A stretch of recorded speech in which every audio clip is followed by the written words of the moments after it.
L'écrivain suédois Per Olof Enquist est décédé à l'âge de 85 ans.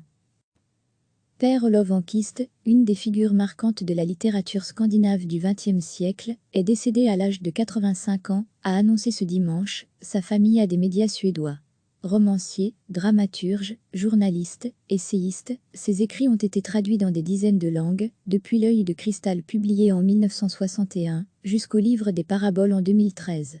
En français ont notamment été parus Le 5e hiver du magnétiseur, S, Le départ des musiciens, L'ange déchu, La bibliothèque du capitaine Nemo, Blanche et Marie. Son roman sur la folie du roi Christian VII de Danemark, le médecin personnel du roi, lui vaut en 1999 le prix Auguste, la plus haute récompense littéraire suédoise, et en 2001 en France, le prix du meilleur livre étranger. Per Olof Enquist a produit une œuvre puissante en plongeant dans les ombres de l'histoire et de sa propre biographie. Celui qui fut aussi dans sa jeunesse un athlète de haut niveau s'est largement inspiré de son enfance solitaire, dans l'extrême nord de la Suède, dans une ambiance austère et bergmanienne. Son autobiographie Une autre vie, parue en Suède en 2008, a été couronnée par un second prix Auguste. Un prix créé en 1994 en hommage à August Strindberg, l'enfant terrible de la littérature suédoise à qui peut, comme on l'appelait en Suède par ses initiales, disait devoir tant. Pour Björn Ouiman, responsable de la rubrique culture au journal d'Agennité, Enquist a marqué la vie culturelle suédoise depuis les années 60 et a influencé des générations de jeunes écrivains. Recevez chaque matin l'essentiel de l'actualité. Per Olof Enquist, une des figures marquantes de la littérature scandinave du XXe siècle, est décédé à l'âge de 85 ans, a annoncé ce dimanche sa famille à des médias suédois.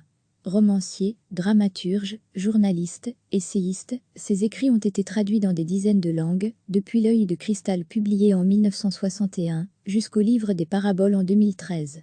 En français ont notamment été parus Le 5e hiver du magnétiseur, S, Le départ des musiciens, L'ange déchu, La bibliothèque du capitaine Nemo, Blanche et Marie. Son roman sur la folie du roi Christian VII de Danemark, le médecin personnel du roi, lui vaut en 1999 le prix Auguste, la plus haute récompense littéraire suédoise, et en 2001 en France, le prix du meilleur livre étranger. Per Olof Enquist a produit une œuvre puissante en plongeant dans les ombres de l'histoire et de sa propre biographie. Celui qui fut aussi dans sa jeunesse un athlète de haut niveau s'est largement inspiré de son enfance solitaire, dans l'extrême nord de la Suède, dans une ambiance austère et bergmanienne. Son autobiographie Une autre vie, parue en Suède en 2008, a été couronnée par un second prix Auguste. Un prix créé en 1994 en hommage à August Strindberg, l'enfant terrible de la littérature suédoise à qui peut, comme on l'appelait en Suède par ses initiales, disait devoir tant.